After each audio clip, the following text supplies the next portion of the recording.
Big பாஸ்ல VJS இன்னைக்கு என்னென்ன டாபிக்லாம் அட்ரஸ் பண்ண வேண்டியது இருக்கு. போன வாரம் நிறைய சம்பவங்கள் நடந்திருக்கு. பார்க்கறதுக்கு தான் நமக்கு சம்பவம் நடக்காத மாதிரி டான்ஸ் மராத்தான்ன்ற டாஸ்க் வச்ச மாதிரி தெரியும். ஆனால் அதுக்குள்ள நிறைய விஷயங்கள் நடந்தது. அதில் எது இதெல்லாம் அவர் அட்ரஸ் பண்ண வேண்டியது இருக்கு, எதெல்லாம் அட்ரஸ் பண்ணுவார் அப்படின்றத கொஞ்சம் டீட்டெயிலாக டிஸ்கஸ் பண்ணலாம். சேனலுக்கு புதுசாக இருந்தீங்கன்னா மறக்காம சப்ஸ்கிரைப் பண்ணிருங்க. வீடியோ பார்க்குற அனைவருமே மறக்காம லைக்கும் ஐப்பும் கொடுத்தீங்கன்னா இந்த வீடியோ பல பேருக்கு போய் சேர்ந்துடும். அந்த உதவியை நீங்கள் எனக்கு பண்ணீங்கன்னா ரொம்ப ரொம்ப யூஸ்ஃபுல்லாக இருக்கும். மக்களே மறந்துடாதீங்க. இப்போ கண்டென்ட்டுக்குள்ளே போயிடலாம். ஸோ எபிசோடில் அன்னைக்கு கிட்டத்தட்ட அந்த போன வாரம் ஞாயிற்றுக்கிழமை நிகழ்வுகள் முடிஞ்ச உடனே ஒரு சண்டை ஆரம்பிச்சதுல சாண்ட்ரா வர்சஸ் திவ்யா ஃபைட்டு. அதில் ஒரு பல பல வார்த்தைகள் ரெண்டு தரப்புல இருந்தும் வந்து குறிப்பாக வந்து கேள்வி கேட்க போட்டவங்கள மாற்றி மாற்றி பேசினாங்களே. ஸோ அதுவே ஒரு இஷ்யூ தான் இருக்குது. ஸோ அட்ரஸ் பண்ணணும்னு நினச்சா சாண்ட்ரா திவ்யாவோட ஃபைட்டுமே ஒரு பெரும் பிரச்சனையாக இருக்குது. ஏன்னா ஆரம்ப புள்ளியே அங்கே தான். அங்கே ஆரம்பிச்சது இந்த வாரம் ஃபுல்லாக சாண்ட்ரா சாண்ட்ரா சாண்ட்ரா சாண்ட்ரான்ற மாதிரி டிராவல் பண்ணதால மக்களும் பெரும் வெறுப்பில் இருக்காங்க. அதை விஜிஎஸ் கேட்க மாட்டாரான்ற ஏக்கமும் மக்கள் மனதில் இருக்குது. ஸோ கண்டிப்பாக அதை அட்ரஸ் பண்ண வேண்டிய இடத்துல தான் இருக்குது. ஸோ சாண்ட்ராவை பேஸ் பண்ணி மட்டும் இந்த வாரம் எத்தனை டாபிக் இருக்குதுன்றதை மட்டும் நான் சொல்கிறேனே. அதுவும் சாண்ட்ரா விசஸ் நிறைய ஹவுஸ்மேட்ஸ் கூடவே நிறைய டாபிக் இருக்குது. அதில் மொதல் சண்டையே Sandra versus Divya, Sandra versus Vinod. அதில் வந்து அறிவில்லையான்னு கேட்டதாக இருக்கட்டும், அதுக்கு வினோத் பதிலடி கொடுத்ததாக இருக்கட்டும், இந்த மாதிரிலாம் நடந்திருக்கிறதால சாண்ட்ரா ஒரு திவ்யா ஒரு பிரச்சனை. அடுத்து சாண்ட்ரா வர்சஸ் கனி. ரெண்டு இன்சிடென்ட் இருக்குது சாண்ட்ரா வர்சஸ் கனியில். ஒன்று வெஷல் வாஷ் பண்ணும்போது என் கண்ணை பார்த்து பேசலை நீங்கள், அதை வந்து இன்னங்க மதிக்காமல் ஒரு கர்டசி கூட இல்லை, மதிக்காமல் இப்படிலாம் பிஹேவ் பண்ணுறலாம் ரொம்ப தப்புங்கன்ற மாதிரி கனி தரப்பு வாதம்.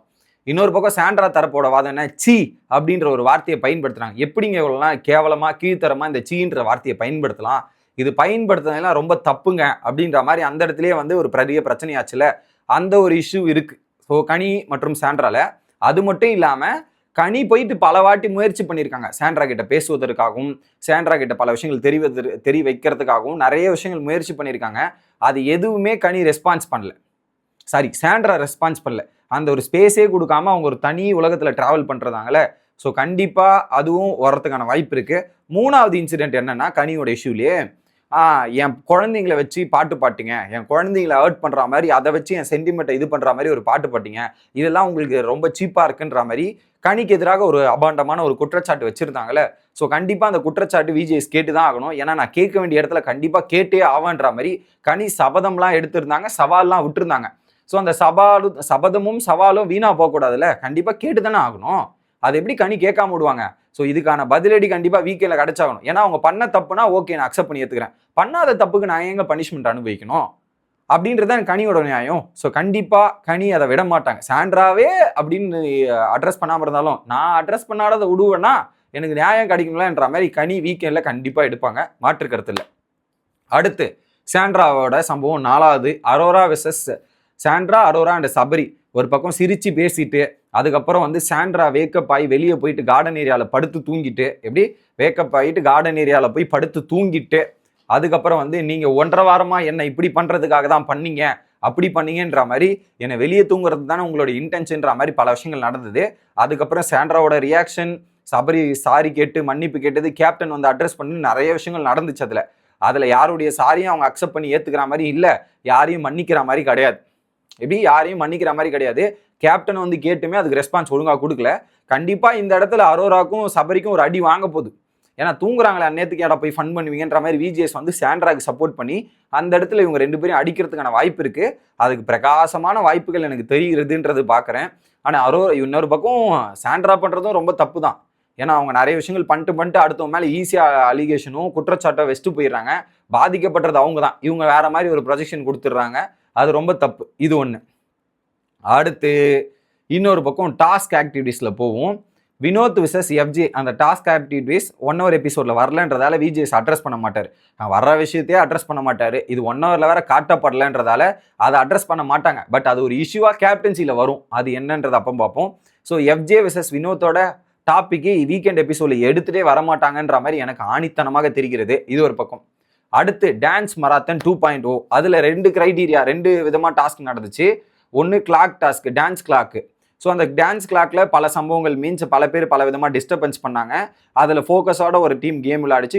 இன்னும் நிறைய பேர் டிஸ்டர்பன்ஸ் பண்ணுறதுல ஒரு சின்ன சின்ன சத்தம் சலசலப்பு ஏற்பட்டுச்சுல, அந்த ஒரு டாஸ்க்கை பற்றி டிஸ்கஷன் வரும்போது கண்டிப்பாக அந்த டிஸ்டர்பன்ஸ் இது எல்லாமே வீக்கில் இருக்கிற ஹவுஸ்மேட்ஸ் எல்லாருமே டிஸ்கஸ் பண்ணுவாங்க, அதை விஜேஎஸ் கிட்ட சொல்லுவாங்கன்றதால அந்த டாபிக் டிஸ்கஷனில் வரும். அதில் பெருசாக இருக்காது. மேபி அரோராவோட அந்த ஸ்வாப்பிங் மெத்தடில் கொஞ்சம் பிரச்சனையாச்சுல, அது ஒன்று வரும். அடுத்து டான்ஸ் மராத்தன் இன்னொரு 3 பர்ஃபார்மன்ஸ் தனித்தனியாக பாட்டு கண்டுபிடிக்கிறது, ஆக்டிவிட்டி ஏரியாவில் போய் பண்ணாங்க இல்லையா நிறைய விஷயங்கள். அதில் ஒவ்வொரு டீமோட எக்ஸ்பீரியன்ஸ், குறிப்பாக வந்து விக்ரம் மற்றும் திவ்யாவுக்கு ஒரு பாராட்டு, விக்ரம் மற்றும் அரோராவுக்கு ஒரு பாராட்டு கிடைக்கும்னு நினைக்கிறேன். அவங்க டாஸ்கில் தோத்துட்டு இருந்தாலும் அவங்க முயற்சி பண்ணாங்கல்ல, பிக் பாஸே பாராட்டி இருக்கார். அப்போ விஜேஸும் வந்து பாராட்டலாம் எப்படி, அவங்களுக்கு ஒரு பாராட்டை கொடுத்துட்டு பார்வதியன் டீமுக்கு ஒரு இதுவை கொடுத்து முடிச்சிடுவார். இது ஒரு பக்கம். அடுத்து அரோரா மற்றும் எஃப்ஜே அந்த ஒரு ஒஸ்ட் பெர்ஃபார்மர் செலெக்ஷனில் எஃப்ஜேவோட பிஹேவியர், அரோராவோட பாயிண்ட் வச்சது, இந்த மாதிரி நிறைய விஷயங்கள் இருக்குல்ல, அதுதான். அதில் குறிப்பாக அரோரா வர்சஸ் எஃப்ஜேல, ஸோ எஃப்ஜேவை வச்சு செஞ்சு அரோரா கேள்வி கேட்ட தருணங்கள், அதுக்கு எஃப்ஜேவோட பிஹேவியர்ஸ், ஸோ அதை அரோரா கண்டிப்பாக கம்ப்ளைண்ட்டாக ரைஸ் பண்ணுவாங்க. ஸோ அதில் பாதகம் இருக்கு அப்படின்றது பார்க்க முடியுது. அடுத்து விக்ரம் வர்சஸ் எஃப்ஜேல 2 இன்சிடென்ட்டு. ஒன்று கேப்டன்சி அப்போ பொறுமையாகறா பேசாதரான்றது சொன்னாங்கல்ல, அந்த ஒரு இன்சிடென்ட்டை எடுத்துகிட்டு வந்து பேசுறதுக்கான வாய்ப்பு இருக்குது. அது கொஞ்சம் கம்மி, ஆனால் அது 1 ஹவரில் டெலிகாஸ்ட் ஆகலைன்றதால அது வரதுக்கான வாய்ப்பு இல்லை. ஆனால் அந்த ஒரு கேப்டன்சி டாஸ்க் நடந்துச்சுல, கேப்டன்சி டாஸ்கில் விக்ரம் போயிட்டு ஆதிரியோட எஃப்ஜேவோட காலை பிடிச்சி இழுத்துட்டு அதுக்கப்புறம் கீழே உழ போய் அது ஒரு பயங்கரமான சம்பவம் ஆகிட்டு எஃப்ஜே வந்து பல கேள்விகள் கேட்டாங்கல்ல. ஸோ அதில் விக்ரமுக்கு அது தப்பு அப்படின்றது எஃப்ஜே பாயிண்ட் எடுத்து வைப்பான். வீக்கெண்டில் எக்ஸ்போஸ் பண்ணணும்னு ட்ரை பண்ணி அந்த எக்ஸ்போஸரை எடுத்துகிட்டு வருவான். இந்த ஒரு பாயிண்ட் அட்ரஸ் பண்ணியே ஆகணுன்றதால கண்டிப்பாக எஃப்ஜே வந்து விக்ரம சும்மா விட போகிறதில்ல, அது வீக்கெண்டில் போட்டு பொலன்னு பொழக்க போகிறான். விஜேஎஸ் சாரும் அதுக்கு ரெடியாக தான் இருக்க போகிறாரு. அதுக்கு விக்ரம் வந்து சாரி சார் அப்படின்ற மாதிரி சொல்லி எல்லா திட்டுக்களையும் வாங்கிக்கிட்டு அப்படியே சைலண்டாக நிற்க போகிறாரு. அதுதான் எதிர்பார்க்குறோம். இதில் குறிப்பாக ரெட் கார்டு எல்லோ கார்டுன்னு பேசினாலும் ஒன்றும் தரமாட்டாங்க, அதெல்லாம் கிடையாது. இதில் அந்த மாதிரிலாம் நடக்காது. கொஞ்சம் நீங்கள் பார்த்து விளையாடி இருக்கணுன்ற மாதிரி விஜேஎஸ் அட்வைஸ் பண்ணுவாருன்றதான் நான் நினைக்கிறேன். பெருசாக வேறு எதுவுமே இருக்காது. அடுத்து சுபிக்ஷாவுக்கு நடந்த பேனிக் அட்டாக்கு. சுபிக்ஷா வந்தவொடனே ஓகேவா சுபி, ஆல் ஓகேவா, எல்லாம் எவ்ரி திங் ஓகேவா அப்படின்ற டிஸ்கஷனும் போகும். அதை பற்றின டாப்பிக்கும் வரும்ன்றதை நான் நினைக்கிறேன். ஸோ சுபிக்ஷாவோட பாயிண்ட் ஓகே. அடுத்து இன்னொரு பக்கம் இதுங்க, அந்த ரூல்ஸ் அண்ட் ரெகுலேஷன், அந்த கர்டனு, இதுக்கெல்லாம் பிக் பாஸ் வார்னிங் கொடுத்தார்ல, விஜேஸும் வந்து அந்த ஒரு டிசிஷனை பற்றியும் அதுக்கு ஒரு வார்னிங் ஏதாவது அட்ரஸ் பண்ணலாம். Okay, the finally decision for அந்த 24 hours டிசிஷன் ஒரு டிஸ்கஷன் போச்சுல, அந்த டிஸ்கஷன் ஏன் அப்படி அந்த குச்சை வச்சு எடுத்தங்க, உங்களால் பேசி அதை வாங்க முடியாதா அப்படின்ற மாதிரி சின்ன நடக்கும். ஏன்னா இது வந்து பேசி வாங்குறதுக்கு தான் பிக் பாஸ் டாஸ்க்கு கொடுக்குறது. நீங்கள் குச்சை வச்சு லக்கில் போனால் அது எப்படிங்க சரிப்பட்டு வரும்ன்ற மாதிரி விஜேஸ் கேட்டாலும் கேள்வி கேட்பாரு. அந்த ஒரு டாப்பிக்கு. அடுத்து ஃபைனலி கேப்டன்சி பர்ஃபார்மன்ஸ் எப்படி என்ன ஏது அப்படின்றத கேட்கும்போது வினோத்தை பற்றி ஏகப்பட்ட குற்றச்சாட்டுகள் வரதுக்கான வாய்ப்பு இருக்கும். அந்த 2 இன்சிடென்ட்ல கேப்டனாக பிஹேவ் பண்ணது, அதுக்கப்புறம் ஆக்டிவிட்டி ஏரியாவுக்கு போனது, இது 2 தான் ஒரு மேலே குற்றச்சாட்டு வைக்க முடியும், வேறு எதுவுமே வைக்க முடியாது.